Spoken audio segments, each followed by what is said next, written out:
Margot. Pwede ba natin palakpakan?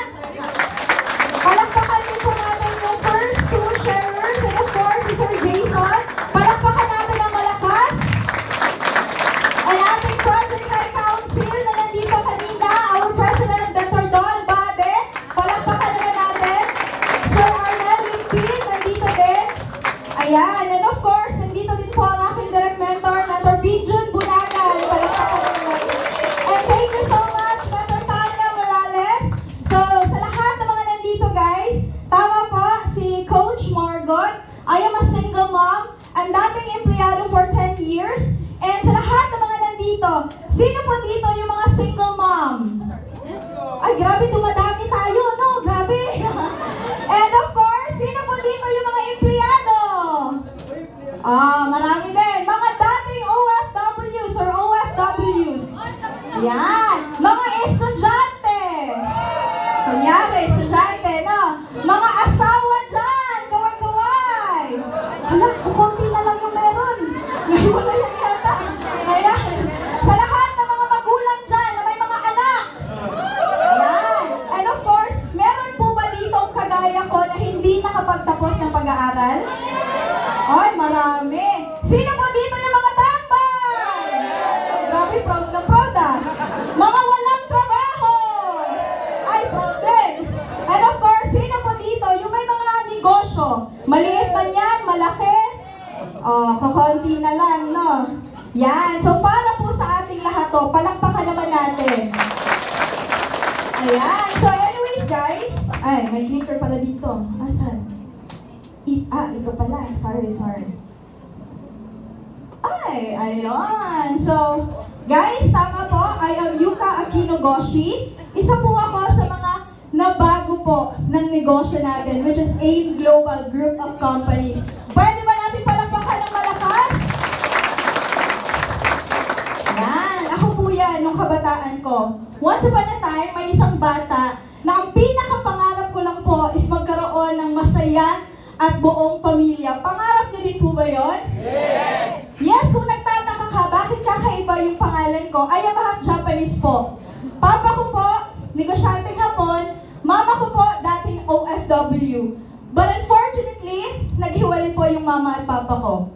I am a product of a broken family. Meron po ba dito produkto ng broken family?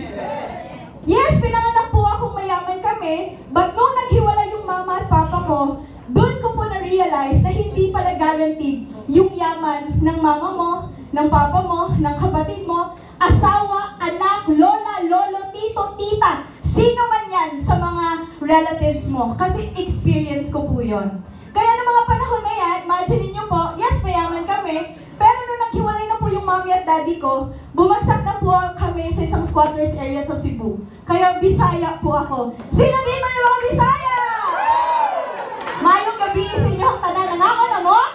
Wala pa. Pareha na. Ayan. So, ayan kung napapansin nyo guys, squatters area. Mananga area po. Talisay part ng Cebu. So, from padung south ba? Papuntang south. Sa mga Bisaya din ha. And ako po ito. Yan. And ito po yung kapatid ko. Tito ko po yan. So, ganyan po yung buhay namin dati. Para at least alam nyo kung ano yung buhay ko. And to cut the long story short, kasi bibilisan ko lang po, elementary high school, naging conductor na po ako ng lolo ko ng jeep. So yung iba hindi naniniwala kasi naka-uniform ako eh. Tapos pag iaabot yung pamasahe, parang, ha? Ba't ka nagko-conductor, estudyante ka?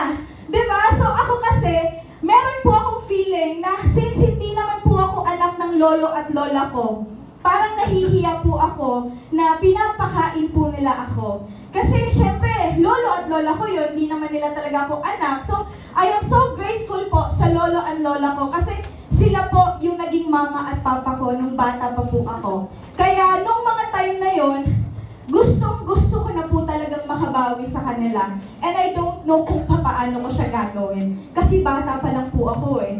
Kaya sa lahat ng mga nandito, sino po dito yung breadwinner po sa pamilya nila? Yun. Elementary high school, nag-conductor po ako ng lolo ko. Parang naging working student na din po ako ng mga time na yon. And pagka-graduate ko po ng high school, nagtrabaho na po ako when I was 16, 17 years old. So college po ako, working student. And umabot po ako ng 10 years sa pagiging empleyado. And doon ko po na-realize na hindi pala guaranteed yung talino ko sa school. Diba? Sino po dito yung mga matatalino? Hindi ka na umaamin. Nahihiya ka na ngayon. Hindi natin nakakain yun, guys. Diba? Yung mga 95 grades, 97 grades, yung talagang tinutodo mo kasi sabi nila, pag gagalingan mo sa school at pag nakapagtapos ka ng pag-aaral, gaganda daw buhay mo. But unfortunately, guys, third year college lang po yung inabot ko. Why? Meron akong realization that time na meron akong kasamahan, baka nandito nanonood sa live. Ma'am, manager ko po siya sa trabaho that time. And noong mga time na yon, nag-aaral pa po ako. Excited, di ba? Bata ka, anong pinaka nai-excite ka? Nai-excite ka sa mga taong ahead sa'yo, tama? Mga manager, supervisor, yun yung goal eh, tama? So yun yung tinatrabaho ko, ginagalingan ko sa pagiging empleyado kasi yun yung goal ko. Until one day, sabi ko sa kanya, Ma'am, 15 years ka na po bilang manager. Grabe, ang laki-laki na siguro ng bahay mo. Sino po mga manager dito? Hindi to para sa'yo, sa katabi mo to, ha? Diba? Sabi ko, ang laki-laki na siguro ng bahay mo. Alam niyo po, parang binuhusan ako ng malamig na tubig nung sinabi niya. Actually, yung 5,000 lang naman yung difference ng sahod natin. And actually, nagre-renta lang kami ng studio. 3 yung anak niya, 2 silang manager na mag-asawa. Nung time na yun, guys, sabi ko, grabe, no? Bakit ako pala nag-aaral? Diba? Bakit ko pala ginagalingan sa pag-aaral? Tapos pag naging manager ako, ganun pala yung magiging future ko. Diba? Kasi imagine mo, hindi ako pinakamatalino guys ha, pero marunong lang ako mag-compute kahit papaano. That time, ilang taon pa lang ako nun eh. Tapos kinumpute ko, after 15 years, kasi 15 years siyang manager, more or less, nasa 30 plus na ako, right? Nagre-renta pa rin daw ako. Tapos sabi ko, baka ma'am, may sasakyan na po kayo for sure. Kasi, syempre, depende sa mauuna eh. Sabi niya, ay, wala din. Nag-between ka ba? Tricycad kasi yan sa Cebu. Di ba? Oo, tricycad. Sabi ko, hala, grabe, ito yung magiging future ko. Guys, hindi ko po dinidiscourage yung mga estudyante. Realization ko po that time yun, ha? This is my life. This is my story. Ito po yung naging realization ko. Kaya nung time na yon, sabi ko sa sarili ko, ito pala yung buhay na aabutan ko. Kaya nagkasakit pa ako kasi pinagsabay ko yung trabaho at pag-aaral ko kasi nga gusto kong makatapos with flying, di ba, with flying colors sa college. And then aabutan ko yung ganong sitwasyon. Sabi ko sa sarili ko, hindi ko to deserve. Deserve ko yung mas magandang buhay para sa pamilya ko. Naniniwala ka ba doon? Yes! Naniniwala ka bang deserve mo din yun? Yes! At yan po yung reason guys kung bakit naghanap po ako ng opportunity. To cut the long story short, umabot po ako ng 10 years sa pagiging empleyado kasi wala pong ibang taong nakapagturo sa akin kung paano po kumita ng mas malaki. Kasi yung family ko, OFWs halos sila. Papa ko, yes, negosyante, pero hindi naman ako lumaki sa kanya eh. Diba? Never naman kaming nagkasama talaga ng matagal na panahon. Kilala ko lang siya. Pero nung time na yon, nagpe-pray din po ako ng isang opportunity na sana makatulong sa akin. Pareho ba tayo? Yes! Nagsasawa ka din ba na medyo kulang din yung pera? Yes! Ay, parang masaya ka pa. Ako lang ba? Ako lang ba yung ganon? And then that time, guys, nung single pa ako, okay pa eh. Kasi kung ako lang naman yung magutom, goods pa, kakayanin ko naman eh. Right? Pero nung nagkaanak na po ako, dun na po nagbago ang lahat. Kasi sabi ko sa sarili ko, kung ano yung buhay na meron ako, yun at yun din for sure yung magiging buhay ng anak ko. At na-confirm ko po yun. Tanungin niyo akong paano? Meron po akong nakilala. Ayan, palakpakan naman natin si Mentor Binjun, Mentor Tanya Morales. Ito po yung sinabi sa akin that time ni Mentor Binjun, Yux, kung hindi mo babaguhin yung buhay mo sa ayaw at sa gusto mo, yan at yan din yung magiging buhay ng anak mo at ng pamilya mo. Paano ko nasabi? Kasi ikaw yung role model ng anak mo. Sino pa ba? Doon po ako nabuhusan ng malamig na tubig, guys. Nanay ako eh. Sino bang parents dito okay lang mahirapan yung anak nila? Sige nga. Sino ditong parents na okay lang hindi makapag-aral yung anak nila? Sino po ditong parents na okay lang mag-aral yung anak nila na walang sahod, ay walang baon? Wala. Eh ako, nanay ako. Alam ko po yung hirap.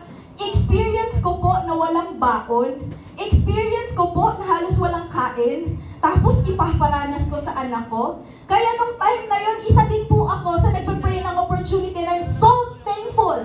AIM Global. Pwede ba natin palakpakan ng malakas? Guys, sino po dito yung first timer? Before ako magtapos, sino dito first timer? Pakitayo naman. Patayo naman. O, tayo. Kasi yan yung first na magpapayaman sa'yo. Malakas yung loob mo. Yan. Tayo. Pwede ba natin sila palakpakan ng malakas? Guys, kagaya mo din po ako. Naging first timer din po ako. Kung napapansin nyo, dugyot po talaga tayo. No? Doon ko napatunayan. Wala namang pangit sa mundo. Nagkataon lang, wala kang ganong pera para pampaganda at pampapogi. Tama? To cut the long story short, guys, after po namin nag-usap nung taong nakapag-invite sa akin, 2 days po. 2 days ko lang ginawa ng paraan. Baon po ako sa utang. I am a single mom. Breadwinner po ako. May 2 kapatid, may 5 pamangkin, may lola po akong may sakit that time. Sabi ko sa sarili ko, kung hindi ko to gagawin ngayon, sino ang gagawa para sa amin? Kung hindi ko to gagawin sa sarili ko at sa pamilya ko, anong buhay magkakaroon kami? Tama? Ilang Pasko na yung silent night. Di ba? Oh, ganon. Kaya nung time na yon, kahit pinangutang ko po, kahit baon ako sa utang that time, naniniwala ako, pag kaya at gusto mo, may paraan. Naniniwala ka din? Guys, hindi po ako mahihiyang sabihin, pinangutang ko po yun. Since yung mga kakilala ko, alam nilang baon ako sa utang. Pero atin-atin na lang to kasi naka-live pala tayo. Ay, sabi ko lang po sa mga kakilala ko, tinext ko, kay text ko man yung dati, no? Tinext ko po lahat, sabi ko, 1,000 na lang, may emergency lang. Yan na lang talagang kulang. Nung time na yun, guys, good news. Lahat ng mga kakilala ko, doon ko napatunayan, pare-pareho kami walang pera. O isa lang po yung may 1,000, pinatos ko po yun. Kailangan ko ng pera eh. Diba, may 500, pinatos ko pa rin. Ang matindi, guys, nakakahiya man nung time na yun, pero kahit 20 pesos sa isang kakilala ko, pinatos ko pa rin. Ang goal ko lang, mabuo ko siya within 2 days. Kaya, right now, isa na po ako sa ginawang milyonarya ng community natin, ng company natin. Hindi lang po million yung kinita ko dito, guys. Multi-millions na rin po. Kaya thank you so much, AIM Global. And of course, dito ko din po nakilala yung mga taong hindi ko po kaano-ano, pero sila po yung sumuporta sa akin.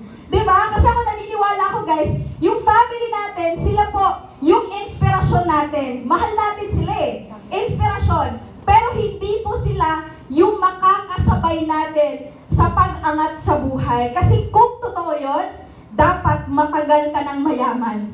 Yes. Diba? So meron tayong mga kakilala, makikilala po. Yung mga to, ayan, nandito si Mother Toffee, palakpakan naman natin.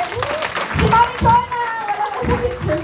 Yan, si Zai Grace. Marami po mga kapatid dito na sila po yung rason kung bakit mas lumakas po yung loob ko. Yung tipong feeling ko, hindi ko kaya. Baon ako sa utang eh. Diba? Pero may mga taong magsasabi sa'yo, kaya mo yan. Ilaban mo pa. Darating yung time, mananalo ka din. At nandito po ako ngayon sa harap niya. Guys, etong picture na to, dito po yan. This was 5 years ago. 2019, January 31, 2019 ang picture na to. Ito po yung panahon na nilabas ko po yung first car ko. Dito po ako nagsalita mo. Deja vu. Diba? Ayan. Life doesn't get easier. You just get stronger. Lumalakas ka lang. May problema pa rin.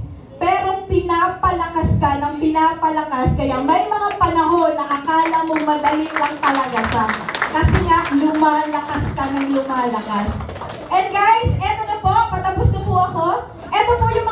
ilan sa mga travels ko po, local and international. So, Luzon, Visayas, Mindanao, hindi ko pa naman nalibot, pero nakapunta na po ako dito sa Luzon, nandito tayo. Sa Visayas, nakapunta na din po ako. Sa Mindanao din po. Marami na din po akong lugar na napuntahan dahil po sa negosyo na to. And, nakapag-Malaysia na din po ako, nakapag-Maldives na din po ako, nakapag-Hong Kong, nakapag-Korea na din.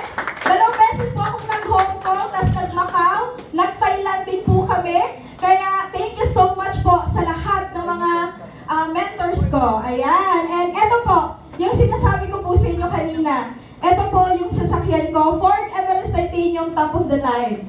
Fully paid na po yan. Yes, maliit po akong babae, pero malakas po talaga yung loob ko. Kaya sa lahat ng mga nandito guys, okay lang yan. Kahit anong sitwasyon mo, okay lang yan. Ang importante, simulan mo ngayon.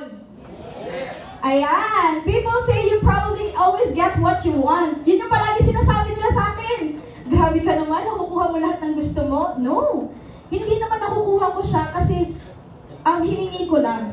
Tinrabaho ko po lahat yon. Sinipagan ko po lahat yon para ma-deserve ko kung ano yung meron ako right now sa tulong po ng company natin at ng community natin. Gusto nyo bang malaman paano ko nagawa? Yes! Unang-una, take action! Yes! Kahit gano'n ka na-inspire dyan, kung hindi ka naman gagalaw, walang mangyayari sa'yo. Eto guys, eto po yung mga panahon na nag-uumpisa ako. Maraming tumatawa, maraming hindi naniniwala, pero wala akong pakialam.